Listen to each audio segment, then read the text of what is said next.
Hello fellow internet users, my name is Atrocity and this here is my automatic harvesting sugarcane farm. So as soon as we step on this pressure plate, the pistons out here extend, pull back, push out this ice which will break the sugarcane and harvest it all, go off, and it will shut off. We get a total of 24 sugarcane. We do not lose any from my tests I've done. And yeah. The downside to this is that it is a little more wider. You can stack this on top of each other. You might not get as many layers as some other sugarcane farms, but the redstone here is fairly simple to understand. And also, there are less pistons here. The downside to it is that they are sticky pistons, so you're going to have to use some slime balls. But it does mean less iron and redstone for the pistons. So yeah, let's get right to building this.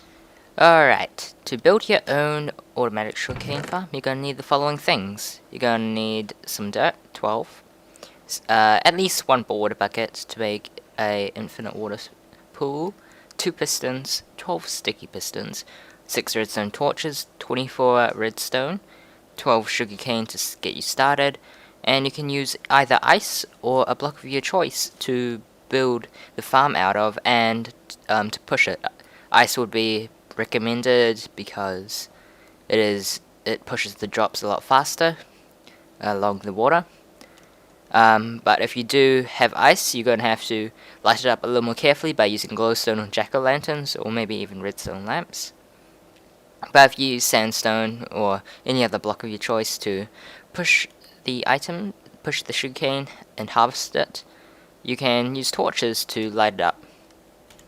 Alright, let's get to building. Okay, first of all, you want to find a perfect location for your farm, and you want to get your dirt out and place 6 dirt blocks along here and 6 right next to it, so 1, 2, 3, 4, 5, 6. So that gives us a total of 12 dirt blocks right there. Next you want to have a little casing around the outside, like so.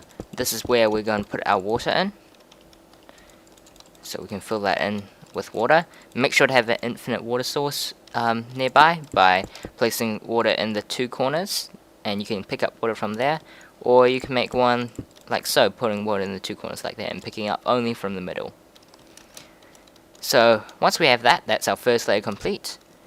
You can already plant sugarcane down here if you really want to, like so. Now for lighting, I put glowstone right underneath the water by breaking the bottom layer there and placing glowstone. So we do that on the other side as well. Awesome. That's the first layer done. If you aren't planning on using ice to push the to harvest the sugarcane, then you can use other forms of lighting it up. Also remember, we want to place our 2 pressure plates like so. So that's, we're going to harvest it, we step on these pressure plates. Next up is to place our pistons that will harvest all our sugarcane. So we want to place a block along the side here, the wall that's just here, part of the casing that's holding the water.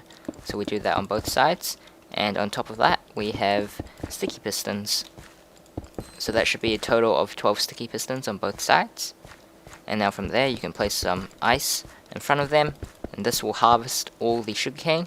If we plant some down, you can see here, once they go through tall, it's going to harvest this one. Breaking should give us 2, but since I'm in creative, it doesn't. Alright, from there we want to build in our little wall at the back. So we just want a pretty much 3 high wall from there. That will be 2 high if we're standing on the dirt. And up here we're going to place pistons just above the ice, 1 block higher than the ice, and this will be used to hold back the water. So we can throw that in right there. I'm not going to really worry about it spilling out everywhere at the moment. If you don't have to place that water in yet, but you can if you want to. Next up, we want to be able to wire these sticky pistons, so we're going to place blocks right next to them, and we want to place redstone right on top of those blocks. So redstone like so, and on the side we have redstone there. Now to connect this line up to this piston here, we let this redstone dust line go down a block, and down again. No, down this way. So we go down 2 blocks this way. This will then go into a block here. So you can see here, staircase down, turn left, an extra block, and we have a torch right underneath there. That'll cut off the water on this side, and we want to do the exact same on this side. So we go 1 block down, then another block, and then we cut off to the left or right side depending on which side you're wiring, and that goes into a block with a torch on top. That should cut off the water. Cool. Okay, from there let's put in a little box around here so we can so we have a little frame around here. It needs to be 1, 2, 3, 4, 5 blocks tall, and this here is 1, 2, 3, 4, so that it'll be a 4 high hole here. Cool. And now we want to place signs right next to the ice. This is just to prevent any extra water from spilling out. Now it's time to wire up the pressure plates. So right underneath, directly under the pressure plates, we're going to break out a block, so pressure plate, the block that's holding the pressure plate up, and we're going to place redstone right there. Now this redstone is going to activate a redstone torch on both sides.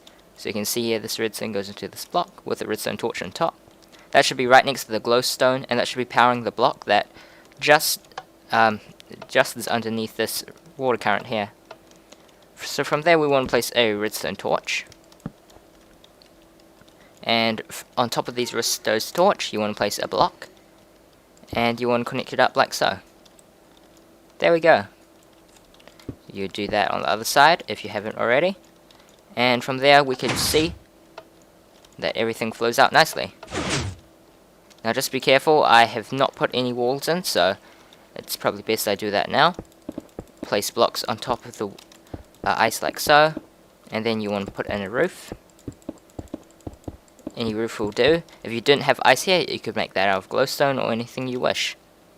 So from there you can just pretty it up, put in some extra blocks to make it look nicer, and there you have it. There we go. So always good to have one more final test. You can see all the water comes down here, and there we go. Now from there we can actually place down our sugarcane to finally finish it off. There we go. Now from there no water should be able to flow into there because the sugarcane should always be blocking it. And there we go. There you have it.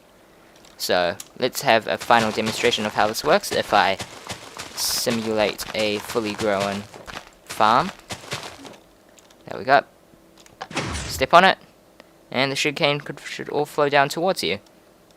You should get a total of 24 sugarcane. If not, you possibly did something wrong. So it's always good to check back in the video if you did something wrong.